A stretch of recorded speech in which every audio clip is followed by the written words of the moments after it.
우리 인사하겠습니다. 우리에게 좋은 일이 일어나고 있습니다.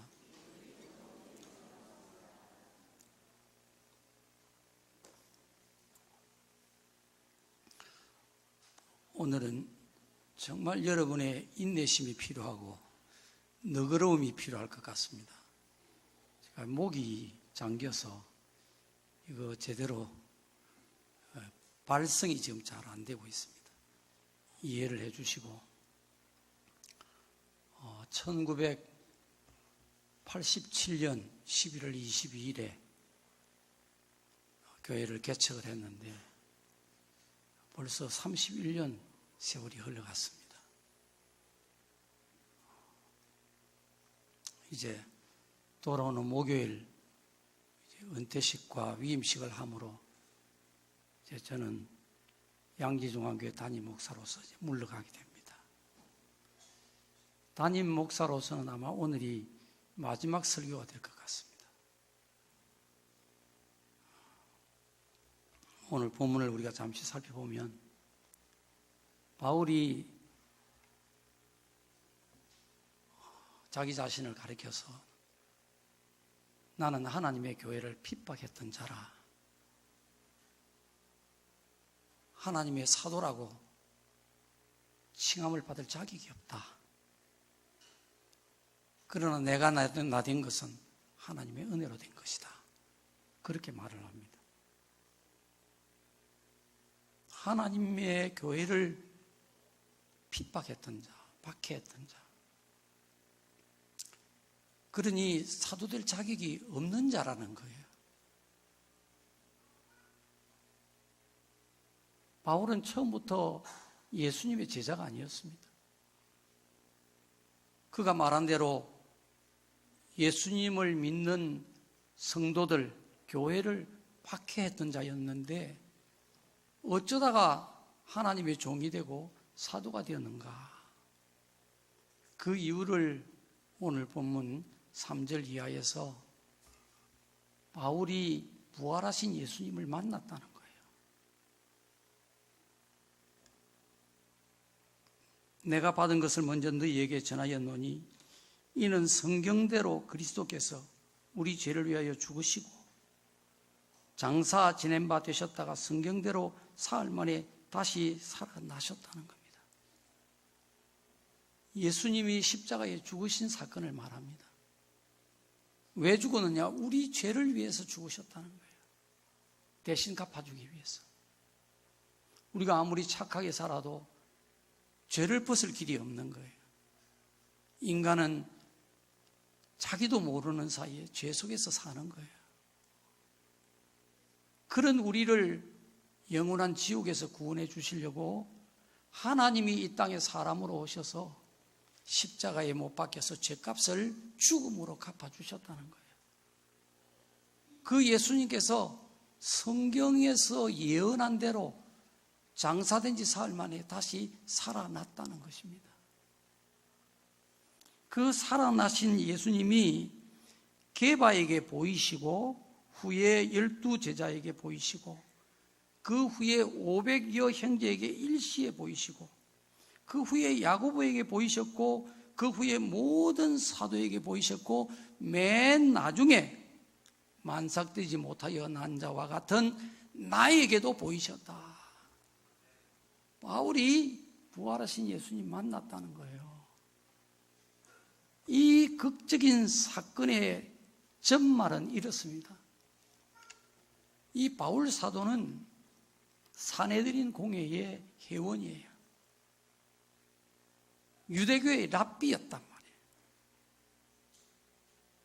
그런데도 유독 예수 믿는 자들을 옥에 가두고 핍박하고 심지어는 죽이는데 앞장서기까지 그런 열심분자였어요. 유대교의 열심분자였어요. 그가 다메섹으로 대제사장의 체포영장을 가지고 예수 믿는 자들을 잡으러 가는 중이었어요. 그런데 갑자기 하늘로부터 강한 빛이 바울을 둘러싼 거예요. 그때의 바울의 이름은 히브리식 이름으로 사울이었습니다. 사울이 깜짝 놀라서 땅에 엎드러진 겁니다. 너무 강한 빛에. 근데 하늘에서 음성이 들리기를 사울아 사울아 네가 나를 왜 박해하느냐. 자기 이름을 부르면서 깜짝 놀란 거예요. 도대체 누구십니까? 물었어요.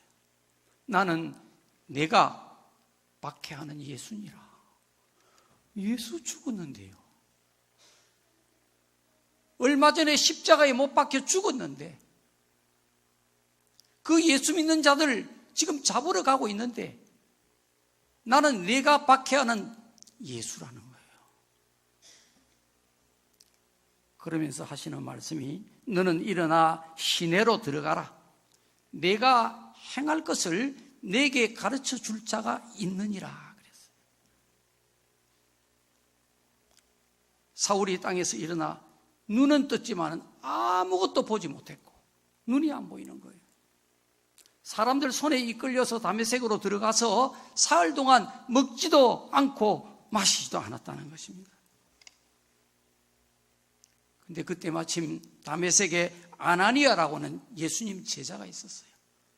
이 제자가 기도하는 중에 환상이 나타나서 예수님이 나타나신 거예요.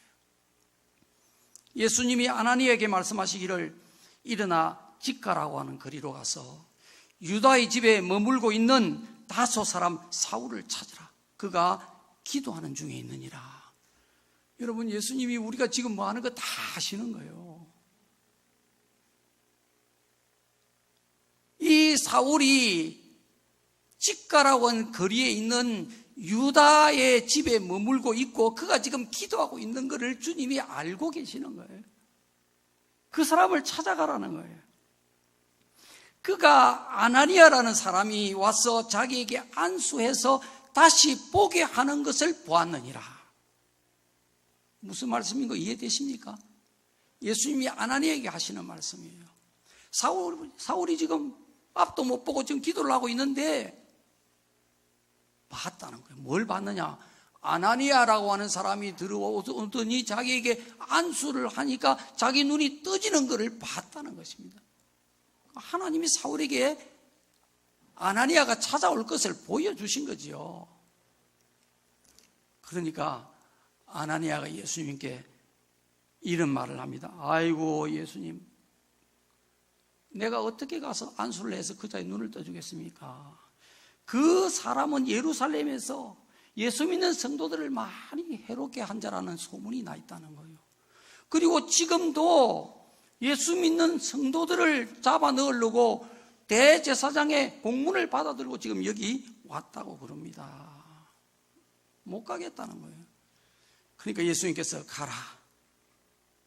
그 사람은 내 이름을 이방인과 임금들과 이스라엘 자손들에게 전하기 위해 택한 나의 그릇이라.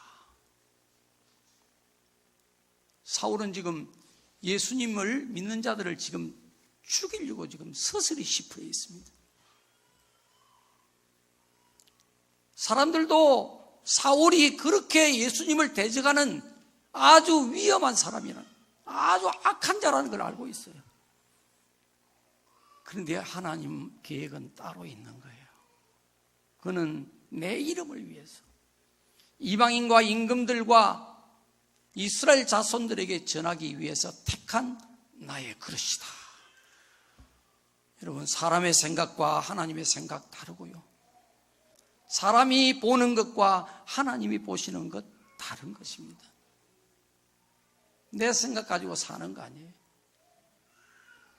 그러면서 그가 내 이름을 위해 얼마나 고난을 받아야 할 것을 내가 그에게 보이리라. 이 사울은요, 나중에 바울이 되었죠. 바울 사도가 되어져서 앞으로 주님의 이름을 위해서 엄청난 고난을 받을 것이 예비되어져 있다는 것입니다. 여러분, 우리가 갈 길 하나님의 예정 속에 있는 줄 믿습니다. 이렇게 살고 싶고 저렇게 살고 싶고 사람에게는 꿈이 필요합니다. 그렇지만 그것이 욕망이 되면 안 돼요. 왜냐? 하나님이 이끌어 주셔야 되는 거예요.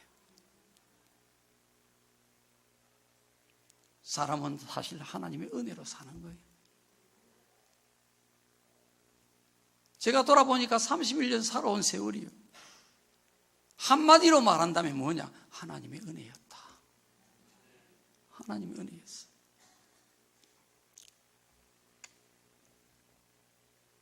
여러분, 우리 성도들은 다 압니다. 저는 참 정말 하나님 앞에 죄를 많이 지은 우상의 집안의 외아들로 태어났어요.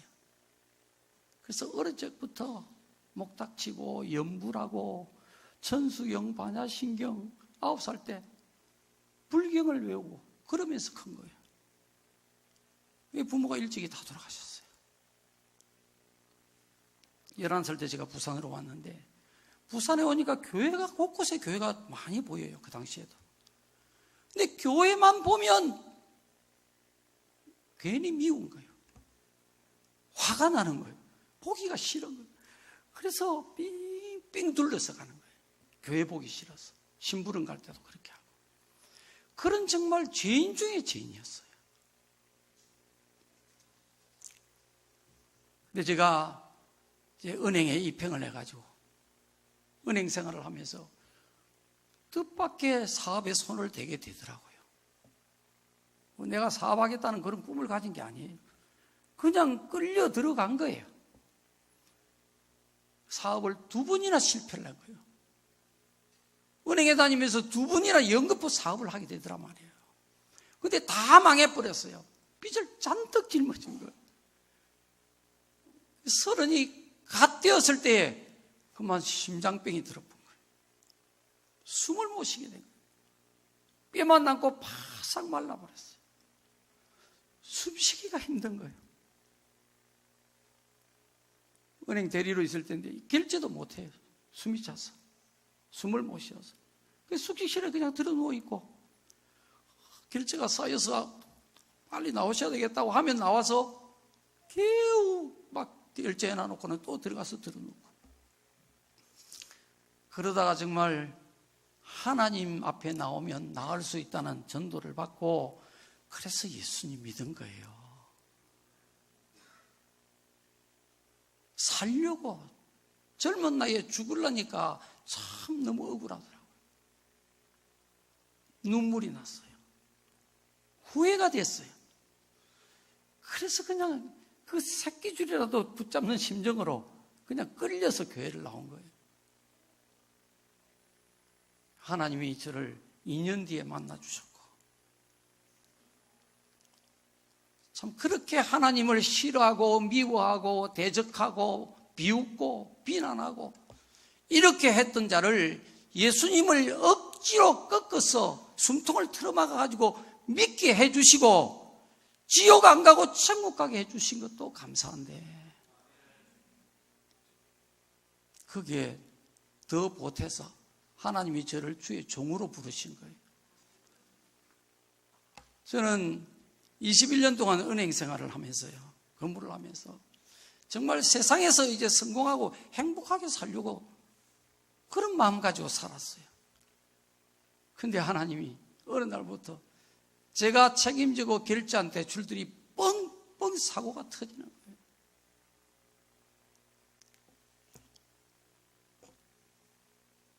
정신을 차릴 수가 없어요.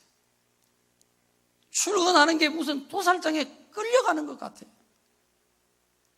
그 사건들을 푸느라고 하루 종일 전화로 매달리고 사람 만나고 시달리고 부탁하고 어떤 때는 막 같이 목소리를 높여서 막 싸우기도 하고요. 다 돈 때문에. 오늘 월급을 받았는데 내일 쌀 팔 돈이 없는 거예요. 그 당시에 제가 은행에 제법 고위 간부로 있었는데 월급이 많아요. 요즘을 치면 다 억대 연봉이 넘는 거예요. 그런 월급을 받고 있었는데도 내일 쌀 팔 돈이 없다니까요. 여러분 이게 인간이 사는 인생입니다. 여러분. 내 실력 가지고 사는 줄 알지만 천만의 말씀이에요. 내가 열심히 하면 될 것 같지만은 안 돼요. 내가 하나님을 믿든 안 믿든 간에 하나님의 은혜가 있어서 지금 이만큼 우리가 다 사는 거예요. 안 믿는 사람에게도 하나님이 은혜를 베풀어 주시는 거예요. 인생이 불쌍하잖아요. 천지도 모르고 살다가 지옥 가잖아요.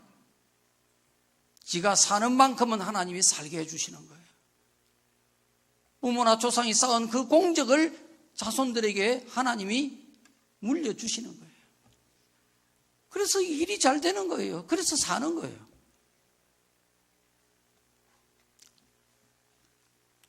사람은 하나님을 우러러 겸손해야 되는 거예요. 하나님 은혜가 끊어지면 억대 연봉을 받아도 그 다음날 쌀 팔 돈이 없어지는 게 인생이란 말이에요.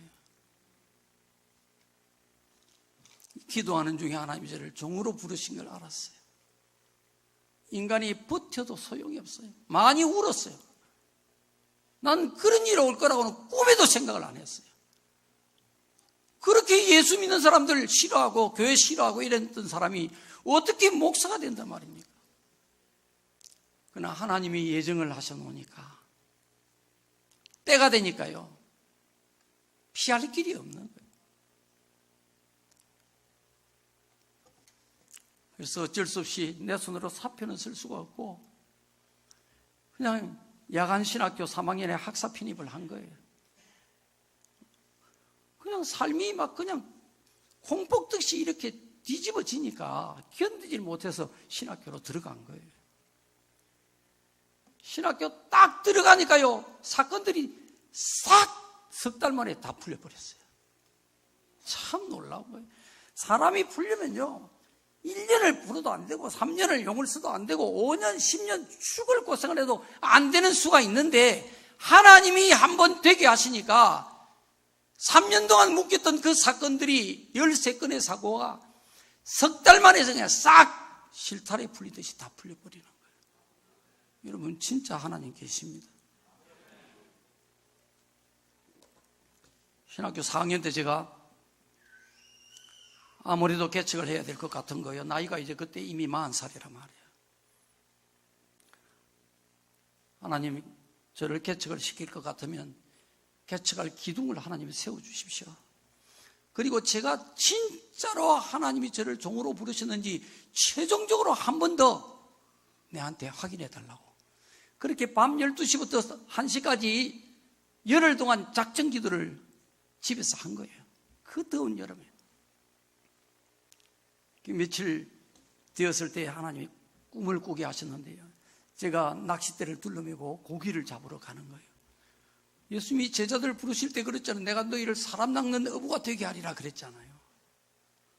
우린 다 사실 사람 낚는 어부란 말이에요. 낚싯대 메고 바닷가로 갔어요. 가서 딱 낚싯대를 던지니까요. 이거만한 상어 한 요 정도 크기 돼요.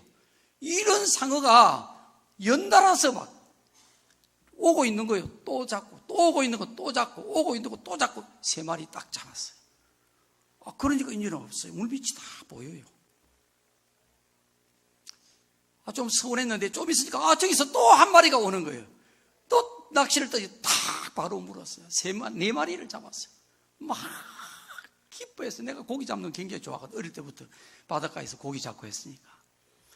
근데 아무도 없는 바다였는데 바로 왼쪽 저만치에서 이제 됐다. 그만 잡아라. 이런 음성이 들리는 거예요. 그 목소리가 얼마나 자비롭고 그러면서도 권위가 있는지요. 딱 돌아보니까 어떤 분이 하얀 도포 같은 것을 입고 머리에 반사각 같은 걸 딱 쓰고 얼굴이 안 보이는 거예요. 그 배 묶어 놓는 이런 거 바닷가에 가면 있지, 그죠? 밧줄 묶어 놓는 거. 그 위에 딱 앉아 있는 거예요. 난 당신 누구십니까? 왜 그런데요? 당신 뭔데 그만 잡아라 합니까? 이런 게 전혀 없고 그대로 순종하는 거예요. 꿈에서 그대로 마치 바다의 주인인 것처럼 이렇게 내가 느끼는 거예요. 그리고 꿈을 깼어요. 꿈을 깨고 가만히 생각하니까 분명히 주님이시죠. 그분. 왜냐하면 음성이 사람의 음성이 아니에요. 이제 됐다 그만 잡아라 하는데 그게 사람의 음성이 아니더란 말이에요. 아, 주님이 꿈을 주셨구나. 개척의 기둥을 4사람을 세워주는 모양이다. 처음에 3사람, 그 다음에 좀 있다가 1사람. 2달 지나니까요, 전화가 왔는데 딱 꿈에서 본 그대로 3가정이 먼저 왔어요. 그리고 내가 은행에 사표를 딱 내고 나니까 1가정이 마저 딱 왔어요. 그래가지고 그 꿈대로 4가정이 교회를 같이 개척을 한 거예요. 얼마나 정확합니까, 여러분? 그게 어떻게 우연입니까, 여러분? 하나님 눈에 안 보이지만 하나님이 우리 삶을 다 주관하고 계시는 거예요. 정확하게 3가정, 1가정, 딱 4가정으로. 내가 여러분에게 부탁하고 싶은 거는요, 여러분 상어와 같은 사람이 되지 마세요. 하나님이 저한테 보여주신 게 상어를 4마리를 보여주셨단 말이에요. 그 뒤에 개척하고 난 뒤에 꾼 꿈에는 하나님이 산 꼭대기에서 아름다운 금붕어가 막 헤엄치고 다니는 그런 양수사장을 보여주시다 그랬죠. 그죠? 이 땅에 없는 아름다운 금붕어. 여러분은 그런 아름다운 금붕어와 같은 모습이 되기를 정말 주님의 이름으로 축원합니다. 상어가 되지 마세요. 상어는 사나운 거예요. 그렇죠? 무는 거예요. 물어 뜯는 거예요. 피를 흘리는 거예요. 사람을 해치는 겁니다. 하나님이 이렇게 보여주셨단 말이에요. 그 4가정을.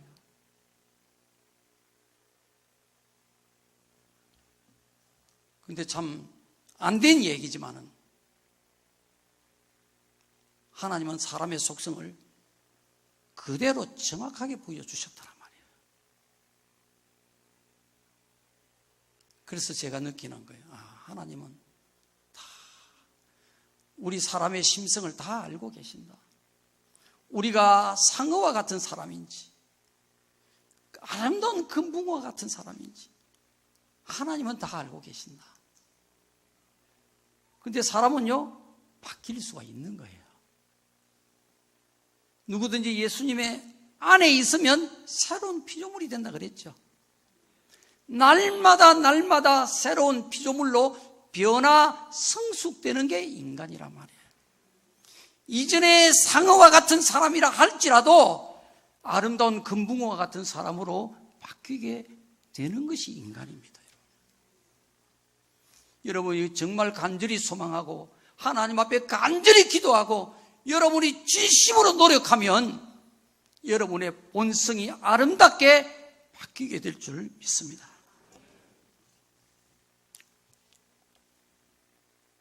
자, 그 꿈을 꾸고 4가정이 와서 이제 교회를 이제 개척을 해야 되겠는데 그때는 아직 제가 사표를 내기 바로 직전이에요. 막 그냥 사모하고 교인들하고 이리 막 예배당 얻을 건물을 알아보러 다니는데 건물이 없는 거예요. 안 되는 거예요. 있어도 교회 한다 그러면 그만 안 된다는 거예요. 뭐 할 겁니까? 교회 하려고 그러면 안 됩니다. 없어요. 건물이 없어요. 지쳐버렸어요.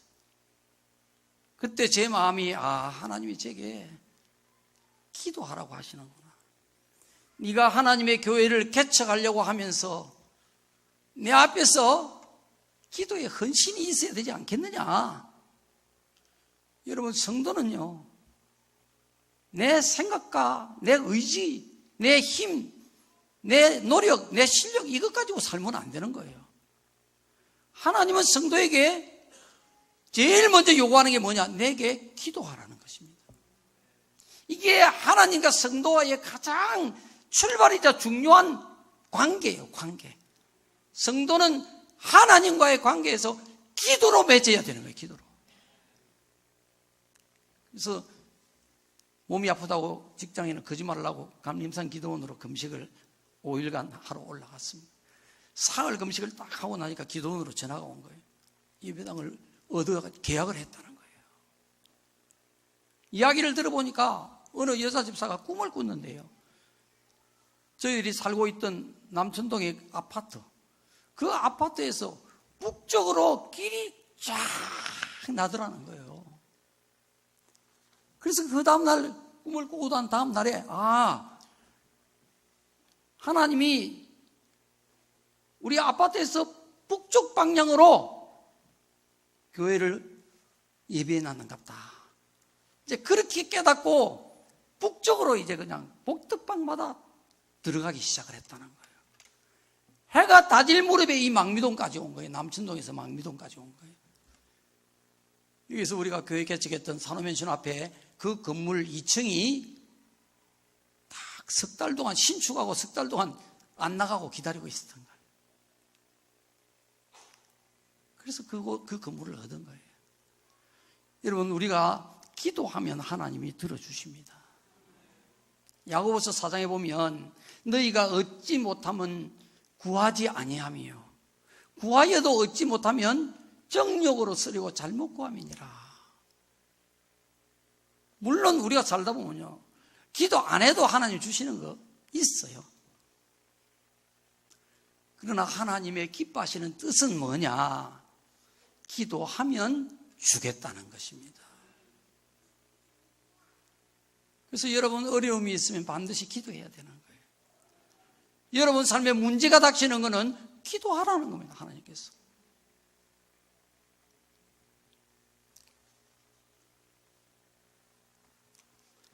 이제 예배당은 이제 얻어졌고요. 이제 교회 이름을 지어야 될 거 아닙니까?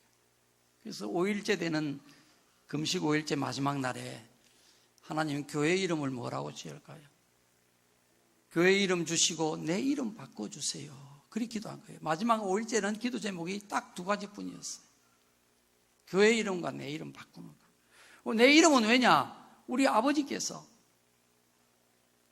할머니가 꿈에 절에 쌀이땀 밑에 나타나가지고 꿈을 보여주신 거예요. 그 꿈에 보여주신 그대로 금줄, 옥줄을 봤기 때문에 금자와 옥자를 넣어가지고 제 이름을 지어버린 거예요. 그 이야기를 내한테 해주면서 너는 부처님을 잘 섬겨야 된다. 늘 그렇게 한 거예요. 쌀이땀 밑에서 할머니가 꿈으로 그렇게 점지해 주셨다고. 그래서 제가 그렇게 교회를 미워한 거예요. 어릴 때부터. 나는 부처님을 잘 섬겨야 될 자다. 그렇게 생각하는 거예요. 세뇌 교육이 된 거예요. 그래서 하나님, 내가 이 이름을 가지고는 어떻게 하나님의 종이 되겠습니까? 내 이름 바꿔주십시오. 그래서 바꾼 거예요. 뭐 좋은 이름 하려고 한 게 아니라. 5일째 되는 날 이제 해가 어둑어둑 이제 저물어 가고 있었어요. 그때 하나님이 내 마음에 부딪혀오면서 교회 이름을 주시는데요. 양지 중앙교회. 제 이름 조창화. 창대하고 화목하고. 이 이름 주신 거예요. 여러분, 우리 양지중앙교회가 그냥 사람 생각으로 이름 지은 거 아니에요. 누가 뭐 일합시다 해가 지은 게 아니에요. 하나님 앞에 5일 동안 금식을 하면서 하루 종일 매달려서 하나님이 제 가슴에 주신 이름이란 말이에요. 여기에는 뜻이 있는 겁니다, 여러분요. 양지가 뭡니까, 여러분요? 햇빛이 잘 비치는 것. 추운 겨울에도 따뜻한 곳이잖아요. 햇빛이 쫙 바르게 비치잖아요. 양지가 참 좋지요. 우리 고향에는요, 양춘이라는 곳이 있고 음춘이라는 곳이 있어요. 서로 산을 이리 마주보고 있는 거예요. 음춘은 참 추워요. 어둡고. 그런데 양춘은 정말 밝고 겨울에도 따뜻하고 유자가 잘 열리고 그런 곳이에요. 양지 참 좋은 곳이에요. 양지에는요, 햇빛이 비치는 곳이기 때문에 밝은 빛이 있고 따뜻함이 있잖아요. 이게 양지란 말이에요. 밝은 빛은 뭐냐? 진리를 말하는 것입니다. 진리가 빛이에요. 빛이에요. 따뜻함은 뭐냐? 사랑이에요. 사랑이 있는 곳에는 항상 따뜻하죠. 여러분 가정에 사랑이 있으면 따뜻해요. 여러분 마음에 사랑이 있으면 여러분에게서 따뜻한 온기가 나오게 돼 있어요. 어떤 때는 사람에게서 쌀쌀한 냉기를 느낄 때가 있잖아요. 사람에게서 여러분 냉기도 나오고 온기도 나오고 그렇습니다, 여러분. 이 따뜻함이 바로 사랑이란 말이에요. 그러니까 양지라고 하는 것은요, 진리와 사랑이 있는 곳이다, 그런 뜻이에요. 양지중앙교회는 진리와 사랑이 있는 중심이 되라는 것입니다. 그렇게 양지중앙교회를 만들겠다는 게 하나님의 계시란 말이에요. 진리와 사랑이 있는 것. 여러분, 사람 속에 가장 없는 것 두 가지가 바로 진리와 사랑이 없습니다. 우리가 아무리 교양이 있고 많이 배우고 지식이 있고 지위가 높고 물질이 부유하고 그렇다 하더라도 죄로 말미암아 타락된 인간에게는 참 진리가 없습니다. 그리고 참된 사랑이 없는 거예요. 남녀간에 죽고 못 살고 사랑하고 당신 없이 못 살아 하는 이 사랑은요, 전부 이기적인 사랑이란 말이에요. 자기가 좋으니까 사랑하는 거예요. 조건부 사랑이란 말이에요. 네가 잘해주니까 나도 참 저절로 좋다. 병들고 해보십시오. 짜증내고. 이 진리와 사랑을 여러분 이 세상에서 참 찾아보기가 어려운 것이. 왜냐? 진리와 사랑은 하나님의 성품입니다. 하나님에게 속한 것이에요. 하나님에게만 진리와 사랑이 있는 거예요. 그것을 인간 마음속에 하나님이 넣어주신 거예요. 인간이 하나님을 닮았기 때문에 우리가 예수님을 믿고 하나님의 말씀을 깨닫고 듣고 익히고 하면 사람 속에 하나님의 성품인 진리와 사랑이 들어오게 되는 거예요. 이게 성도와 세상 사람과의 차이가 되어야 된다 이 말이에요. 그냥 우리가 교회만 다니는 사람이 되면 안 된다. 교인이라면 반드시 세상이 가지고 있지 않는 진리가 있어야 되고 세상이 가지고 있지 않는 참된 사랑이 그래도 하나님의 모양을 나타내야 되는 거죠.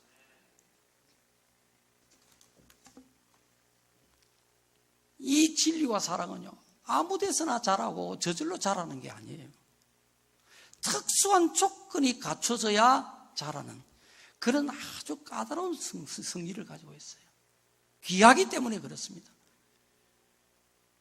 진리가 어디서 자라게 되느냐? 어떻게 해야 자라게 되느냐? 성경은 이렇게 말합니다. 고난받은 것이 내게 유익이라. 고난받기 전에는 내가 그릇 행하였더니 고난받은 후에는 내가 주의 율례와 법도를 알게 되었나이다. 이 시편을 기록한 기자가 뭐라고 지금 이야기를 합니까? 고난받기 전에는 자기가 그릇 행했다는 거예요. 진리대로 안 살았다는 거예요. 자기 멋대로 살았다는 거예요. 자기 좋은 대로, 자기 원하는 대로 자기가 기쁘도록 살았다는 거예요. 이거 잘못 사는 겁니다. 이거 헛사는 거란 말이죠. 한 세상을 대부분 다 이렇게 세상은 사는 거거든요. 다 자기 위해서 사는 거예요. 이렇게 살다 가면 하나님과 인연이 영원히 끊어지는 것입니다. 이건 길이 아니란 말이에요. 이건 사람 사는 길이 아니에요. 이거는 잘못된 길이에요. 이건 마귀 귀신에게 속은 길이란 말이에요. 끌려가고 있는 거예요. 고난을 받은 후에는 내가 주의 율례와 법도를 알게 되었나이다. 진리를 이제는 알고 진리대로 살게 되었나이다. 이 뜻입니다, 여러분. 고난을 받고 나니 내게 이런 변화가 왔습니다. 그 말입니다. 그래서 고난받은 게 내게 유익이라는 거예요. 사람들은 고난 다 싫은 거예요. 그러나 진리를 알고 보면 이 고난이 우리에게 찾아오는 게 하나님의 은혜구나. 이걸 알게 되는 거예요. 생명으로 가는 길, 천국으로 가는 길이 진리라면요. 사람을 이 진리로 이끌어주는 길이 바로 고난입니다. 고난 받으면서 사람은 자기를 알게 되는 거예요. 자기의 실체를 보게 되는 거예요. 아, 내가 이런 사람이었구나. 내 안에 이런 성품이 있었구나. 아, 내가 잘못 살았구나. 내가 하나님 말씀과 그릇되게 살았구나. 이걸 이제 통절하게 깨닫는 거예요. 눈에서 뜨거운 피눈물이 나야 사람이 변하는 겁니다. 그래야 사람 속에 진리가 들어온단 말이에요. 그럼 사랑은 뭡니까, 여러분? 어떻게 사랑이 오겠어요, 사람 속에? 진리가 생명으로 성숙되면 사랑의 열매가 맺히는 거예요. 진리가 지식으로 들어오면요, 이게 바로 바리새인 율법주의가 되어버리는 것입니다. 신앙생활은 오래 했는데 성경은 많이 아는데 진리 안단 말이에요. 그런데 생명으로 아는 게 아니에요. 머리로 안단 말이에요. 그죠? 이것 가지고 사람 판단하고 교회 판단하고 비판하고 이렇게 하는 거예요. 이게 바리새인이란 말이에요. 예수님이 책망해, 이 독사의 자식들아 그러잖아요. 잘 믿는 줄 알았는데 자기는 바리새인들이 제일 잘 믿는 사람이더라고. 그리 알고 있잖아요, 자기들은. 근데 예수님은 독사의 자식이라 그러잖아요. 왜 그렇습니까? 진리를 가르치는 랍비들이 대부분이거든요. 바리새인들이요. 가르치는 자란 말이에요. 성경 박사들이란 말이에요. 근데 이게 생명이 아니란 말이에요. 생명이 아니란 말이에요. 지식이란 말이에요. 머리로 안단 말이에요. 머리로. 가슴이 으개져야 되는데, 고난을 통해서 생명으로 이걸 빨아당겨야 되는데 그 작업이 안 되는 거예요. 이걸 받아들여야 되는 거죠. 본인이 받아들여야, 아, 그래야 자라게 되는구나. 아, 내가 아직 진리가 생명으로 변화된 단계가 아직 아니구나. 아, 내가 아직 율법 단계에 머물러 있구나. 이걸 본인이 인정하고 깨닫고 가슴 아파해야 돼요. 그러면 이 진리가 생명으로 바뀌어지고 진리가 성숙되면서 사랑이 이제는 나오기 시작하는 거예요. 바울은 오늘 본문에서요, 내가 모든 사도 중에서 가장 수고를 많이 했다고 그럽니다. 이거 자랑하는 게 아니에요. 실제로 바울은 그렇게 한 거예요. 그는 성경에 보면요, 목숨까지도 주님을 위해서는 조금 더 귀한 것으로 여기지 아니한다 그랬어요.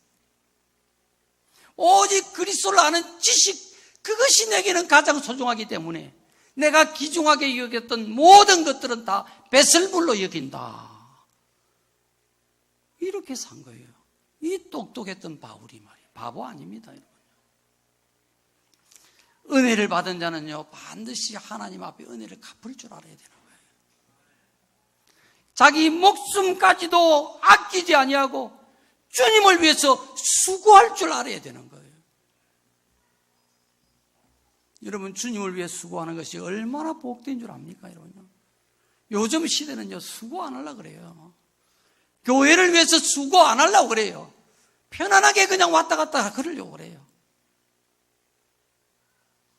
근데 성경을 보면요, 정말 주님을 위해서, 교회를 위해서 수고하는 것이 참 이게 값진 보배구나, 그걸 알 수 있어요. 고린도전서 15장 58절에 보면, 사랑하는 형제들아, 경고하고 흔들리지 말며 항상 주의 일에 더욱 힘쓰는 자들이 되라. 이는 너희 수고가 주 안에서 헛되지 않은 줄 알미라. 주의 일에 항상 수고하라는 거예요. 왜냐? 주님을 위해서 수고한 그 모든 것들은 주님 안에서 절대 헛되지 않는다는 거예요. 여러분, 우리가 열심히 살잖아요. 대부분 많은 사람들이, 그죠? 학생들은 열심히 공부하잖아요. 원하는 학교 진학하려고. 직장에서도 열심히 막 일하잖아요. 사업도 장사도 막 열심히 하잖아요. 취미생활도 막 열심히 하잖아요. 요즘 뭐 굉장하더라고요, 시대가요. 그런데 성경은 뭐라고 우리에게 말을 하느냐? 그 모든 것들이 사실은 다 헛된 것이라는 거예요.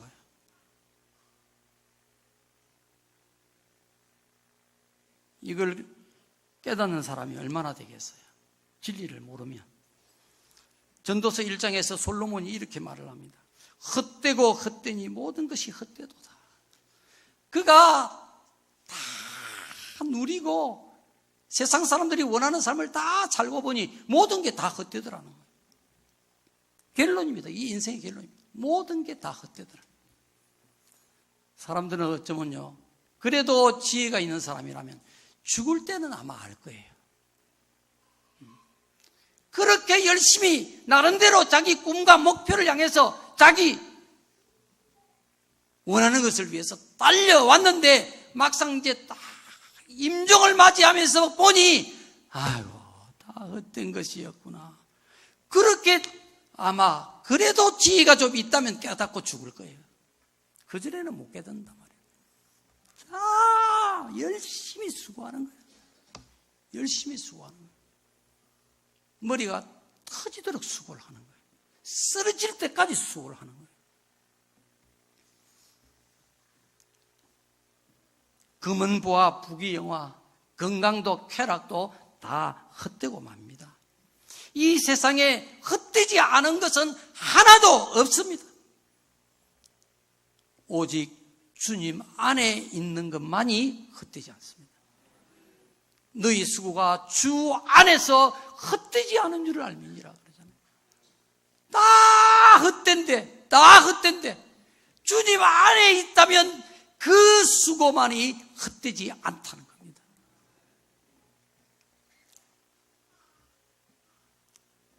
주님 안에 있다는 게 뭡니까, 여러분? 주님을 위해 산 것만이, 주님의 뜻을 위해서 산 것만이, 주님을 기쁘시도록 산 것만이 영원히 헛되지 않는 거예요. 이게 지혜로운 자세예요. 이게 복 있는 자가 가는 길인 것입니다. 31년 동안 목회를 하면서요, 우리 양지조항에 환란이 많았어요.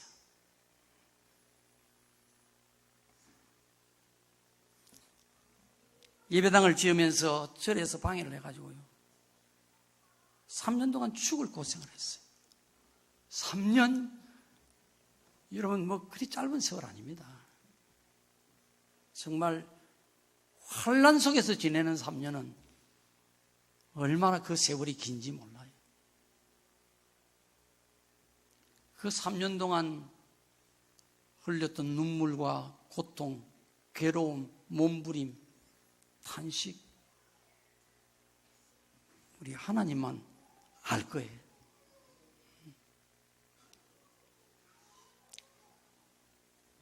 예배당을 짓고 난 이후에도 태산 같은 빚을 짊어지고,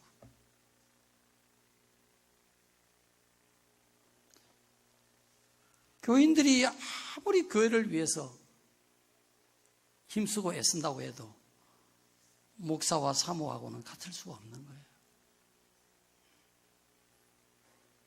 얼마나 그 짐을 지고 가려고 애를 썼는지 하나님 아시죠. 그 짐이 무거워서 교인들이 3분의 2 이상이 다 나가버렸어요. 여러분, 물론 큰 교회는요, 난 하나님 앞에서 생각할 때 나는 그렇게 생각을 합니다. 큰 교회 교인들은 나와야 된다. 교인이 넘칩니다. 한 주에 120명씩 등록을 한답니다. 물론 나가는 교인들도 있고. 이런 교회는 교인이 그렇게 많이 있으면 안 돼요. 작은 교회로 좀 가서 그 연약하고 힘든 작은 교회들을 좀 받들어 섬겨줘야 되는 거예요. 근데 작은 교회는요, 여러분 성도 한 명이 빠져나가는 게 허리가 휘청하는 겁니다. 얼마나 주의 종이 아픈지 몰라요. 살점이 떨어져 나가고 뼈가 으스러지는 것 같아요. 여러분이 몰라서 그렇지 정말 속을 태우면서 흐르는 눈물을 누가 알겠어요? 진짜 아파요. 근데 여러분 3분의 2 이상이 다 나갔으니 그 나갈 때마다 가서 엎드리고 머리 숙이고 사정하고,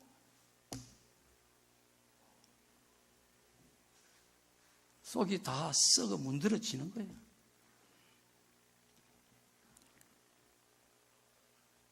목사보다도 더 고통받는 사람이 여러분 누군 줄 아시겠죠? 사모가 더 고통받습니다. 목사에게 못하는 말도 사모한테는 성도들이 퍼붓고 나가버립니다. 오만 소리 다 하고 나갑니다. 이자 못 넣어서 그 돈 둘러댄다고 사모가 얼마나 이리 둘리고 저리 둘리고, 좀 친척들이나 좀 많아가지고 또 돈도 좀 있고 좀 뭐 이랬으면 얼마나 좋겠어요. 그런 친척도 참 어찌됐든 하나님이 다 예비를 하셨겠죠. 한 명도 없어요. 어디 기댈 데가 없어요. 그러니 나도 마찬가지지만 사모가 얼마나 아프고 얼마나 힘들고 얼마나 고생을 많이 했겠어요. 병이 안 들 수가 없는 거죠. 몇 년 전에 한의원에 가서 그때도 막 몸이 아파 그러니까 하나님을 안 믿는 한의사인데도 한다는 말이, 지금 이 사모님 이 병은 사모들이 다 가지고 있는 사모병입니다. 사모들이 들어온대요. 근데 찐명을 해보면 내 하나 다 똑같아요. 심장에 막 화가 열이 꽉 쌓여있고 위장이 소화가 안 되는 거예요. 이 심장 나빠지면 위 소화 안 되거든요. 똑같아요. 사모병이래 자기가. 그 사모 그만두면 나을 겁니다 그러는 거죠. 그 이제 나을는지 모르겠어요. 여러분, 이래도 한 세상이고요 저래도 한 세상이에요. 내가 40의 교회를 개척을 했는데 지금 이렇게 내가 은퇴를 할 줄, 여러분 세월 진짜 얼마 안 되는 거예요. 쓸 거 없어요.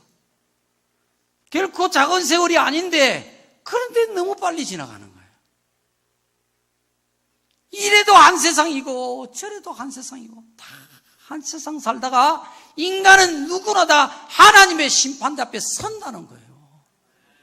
그렇다면 여러분요, 우리 양지중앙교회가 정말 교인들이 많이 부흥이 되어지고 편안한 목회를 하고, 그러다가 제가 한 세상 살다가 가는 거 하고 31년 동안 정말 고생 많이 하고 애 많이 태우고 가슴 많이 아프고 찢어지고 멍들고 어디 성한 데 하나 없이 마음도 육신도 병들고,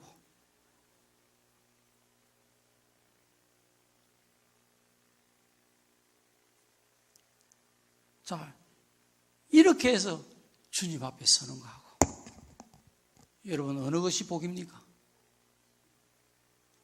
편안하게 목회 잘하다가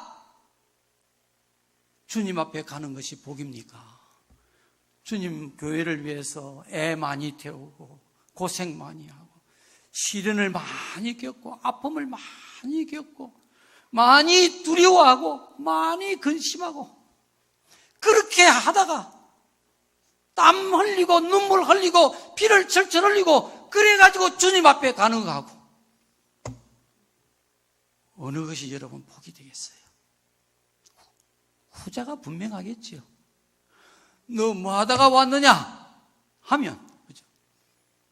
할 말이 없을 거예요. 너는 편안히 목회하다 왔구나.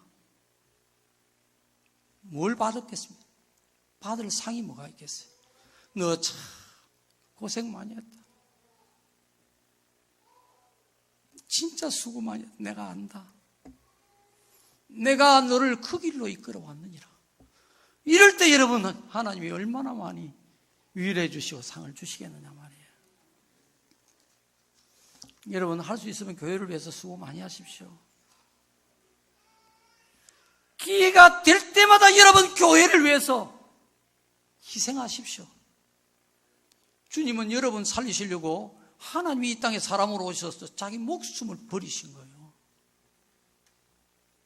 우리는 아무리 교회를 위해서 희생을 하고 헌신을 하고 충성을 다하고 목숨까지 내놓는다고 해도 자랑할 게 아무것도 없는 거예요. 바울이 오늘 그러잖아요. 내가 더 많이 수고하였으나 내가 한 것이 아니요 오직 나와 함께 하신 하나님의 은혜였다는 것입니다. 자랑할 거 아무것도 없어요. 우리가 교회를 위해서 수고할 수 있는 환경이 되는 거, 그죠? 그게 얼마나 감사한 일이냐 말이에요. 그게 하나님의 은혜란 말이에요. 은혜. 교회를 위해서 기도할 수 있는 거 하나님의 은혜인 줄 여러분 아셔야 됩니다. 봉사할 수 있는 거 하나님 은혜입니다. 교회를 위해서 물질로 섬길 수 있는 거 하나님이 주신 은혜란 말이에요. 교회가 물질이 필요할 때 저는 교회 개척하면서 제가 가진 집, 물질 하나님 앞에 여러분 들었지만 자랑이 아니라 다 드리고 시작했어요. 그 바람에 우리 가족들 죽자고 고생했어요. 교회에서 사리비를 진짜 지꾸랑대 많이 준 거예요.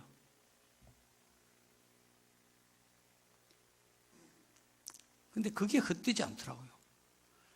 자식들 결혼시킬 돈까지 다 드렸다 그랬죠.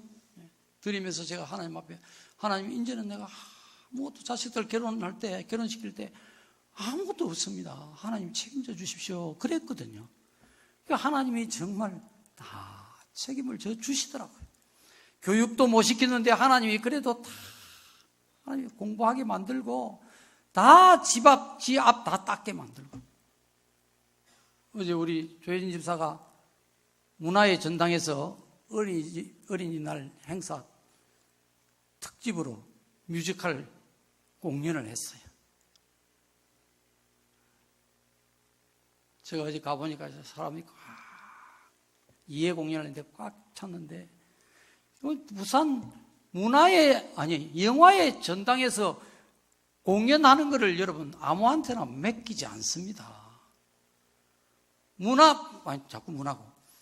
영화의 전당에서 공연을 했다는 것 그 자체만 해도 보통 영광이 아니란 말이에요. 하나님이 그렇게 자녀들한테 베푸시는 은혜란 말이에요. 다 갚아주시더라고요.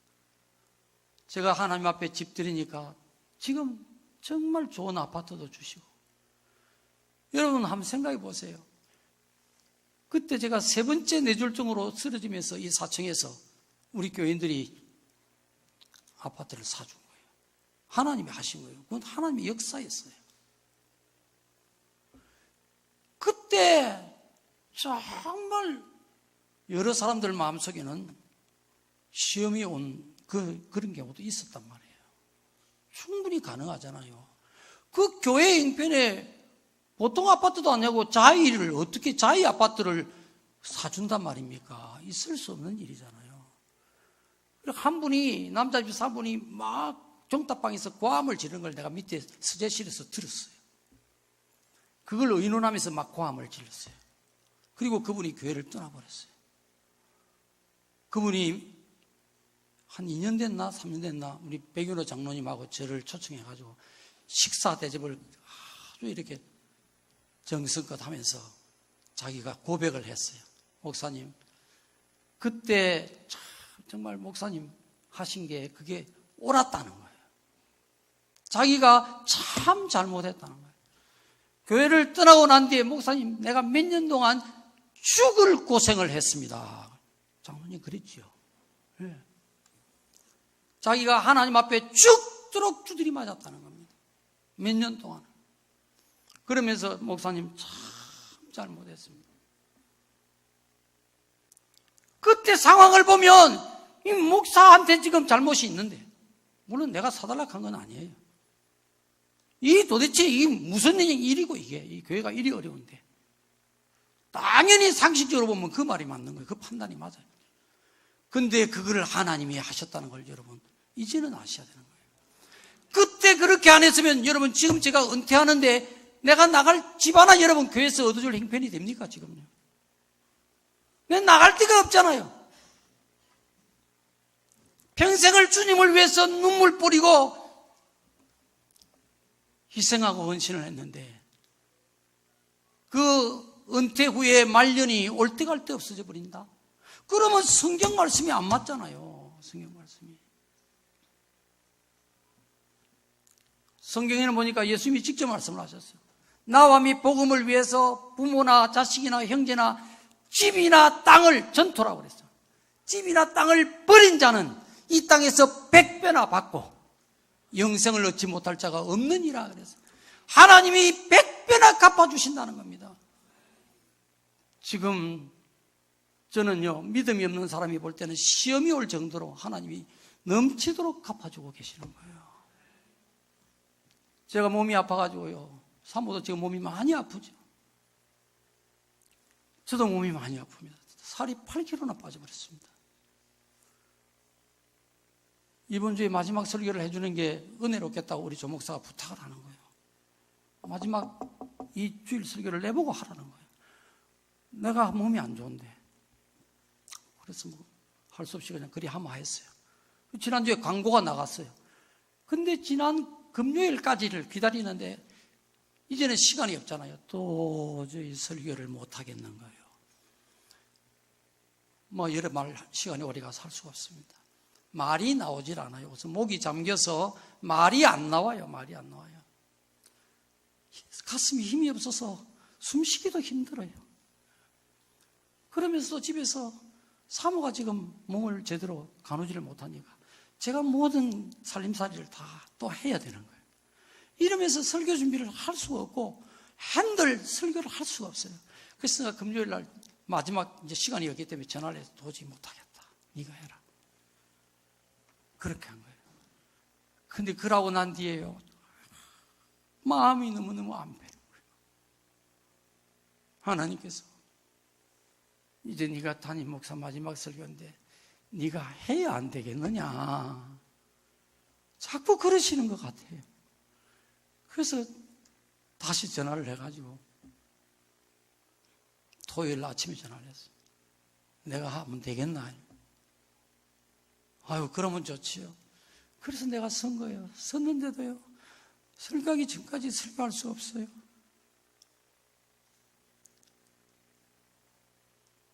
목이 안 나와요. 어떻게 할 수가 없어요.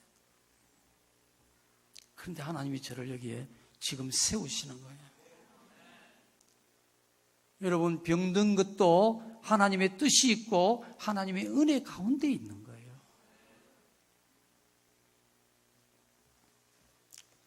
이제 아들 조상은 목사가 후임 목사로 이제 위임을 받습니다.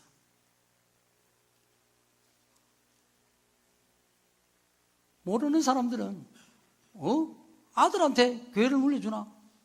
세서바이가 그런 말을 할 수 있어요. 그러나 여러분, 우리 노예 안에서 모든 목사님, 장모님들이 노예에 참석한 다 이구동성으로 양지중앙교회는 세습 그런 거 아닙니다. 그런 말 하면 안 됩니다.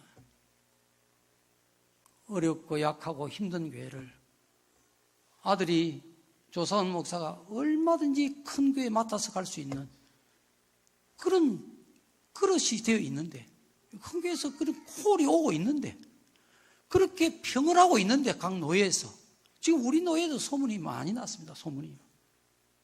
남부산 노예에서 소문이 많이 났어요. 그렇게 인정을 받고 있는데 굳이 이 조그마한 교회, 아직도 짐이 무거운 교회 갈 필요가 없는데 자기 장래를 위해라면, 그러나 아버지가 힘들어서 고생해서 눈물로 여기까지 뽀득뽀득 세운 그 눈물이 빼어있는 이 교회를 아들이 한번 이렇게 세워보겠다고, 그래서 다른 교회 다 거절하고 양지중앙교회 담임이 되는 거, 이건 아름다운 이야기라는 거예요. 아름다운 이야기. 저도 우리 조상훈 목사도요, 교회에 물려주고 물려받고 이런 생각 진짜 손톱만큼도 한 적이 없습니다. 있으면 참 제 나쁜 사람이에요. 하나님 앞에 벌 받아야 돼요. 그러나 진짜 없어요. 난 그런 걸 원하지 않았어요.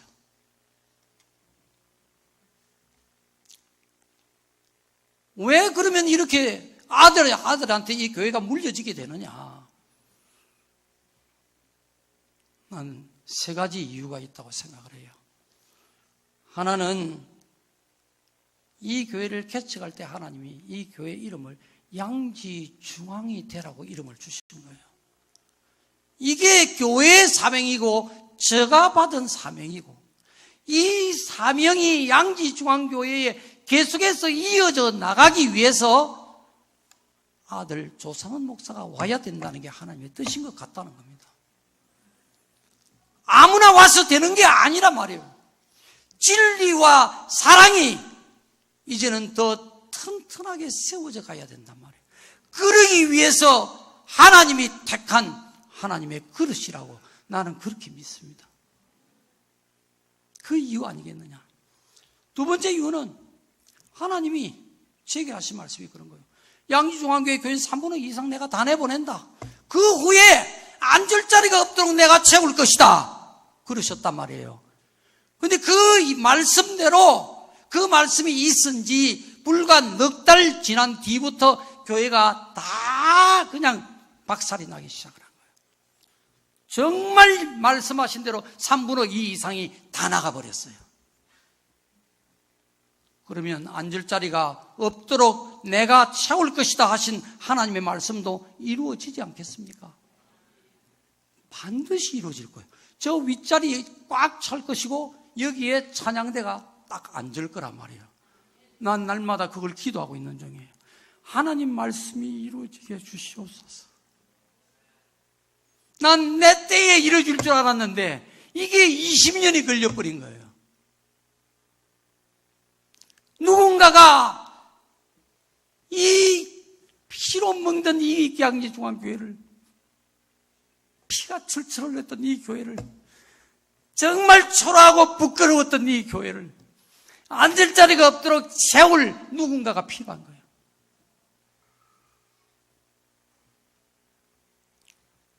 아무나 와서 그게 잘 되겠습니까, 여러분?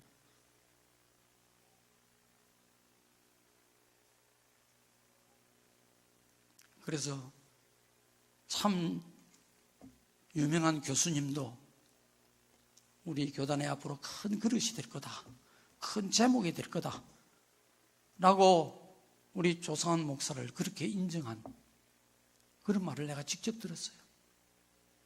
앞으로 잘할 줄로 나는 믿습니다.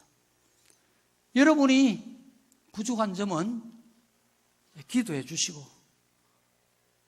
다 자라려면 시간이 필요하잖아요. 목사도 점점 자라가는 것이지 처음부터 완성된 목사는 아무도 없습니다. 자라갈 것이고 갈수록 잘해갈 것이라고 나는 그렇게 믿습니다. 그 다음 세 번째는요, 하나님이 내게 주신 은혜라고 생각합니다. 여러분, 목사 은퇴하고 나면요, 참 여러분은 지금 처음이기 때문에 우리 교회가 모르죠. 목사가 굉장히 비참해지는 수가 많습니다. 참 초라해집니다. 올 때 갈 데가 없습니다. 후임 목사가요, 또 와 있으면 이제 은퇴한 목사가 눈치를 안 볼 수가 없어요. 서로 묘한 관계가 만들어지는 거예요. 그래서 성도들도 패가 갈리지고요. 그래서 은퇴한 목사가 내가 여기에 있으면 교회가 편안하지 못하겠구나, 내가 안 보이는 게 좋겠다. 그래서 그냥 이 교회 저 교회를 주일날 나간다는 거예요. 이게 너무 비참하다 보니까 그런 목사님들끼리, 은퇴 목사님들끼리 모여가지고 교회를 만든 거예요. 해운대에 하나 있고 사상에 하나 있고 우리 교단이. 그런 은퇴 목사님들이 모여서 교회를 만든 거예요. 그리고 목사님들이 돌아가면서 설교를 해요. 이렇게 된단 말이에요. 그러나 아들이 이제 후임 목사가 되어지면 제가 눈칫밥은 안 먹겠지요. 내가 주일날 교회 나온다고 우리 조상 목사가 눈 흘기고 그리는 안 하겠죠. 성도들이 은퇴 목사 눈치 보고 또 담임 목사 눈치 보고 그럴 필요가 없잖아요. 부자인데, 아버지와 아들인데. 교회도 편안한 거예요. 저도 마음이 참 편한 거예요. 교회 나오기가. 여전히 편안한 거예요. 비록 은퇴를 하지만 양지중앙교회는 제 몸과 똑같습니다. 저는 하나님이 부르시는 그날까지 여러분과 함께 있을 거예요. 이제는 양지중앙교회를 여러분이 세워주시기 바랍니다. 제게 주셨던 그 응답이 여러분의 기도와 여러분의 수고와 여러분의 정성을 통해서 이루어질 것입니다. 양지중앙교회를 통해서 정말 양지의 중앙이 되어지는 그 텅 빈 자리들이 이제 꽉꽉 하나님이 귀한 생명들로 채워서 아름다운, 정말 이 땅에서 볼 수 없는 금붕어 그런 귀한 성도들로 채워질 때에 하나님이 여러분 노고를 기쁘게 받으시고 위로해 주시고 여러분의 가정과 일터에 축복을 주실 줄로 믿습니다.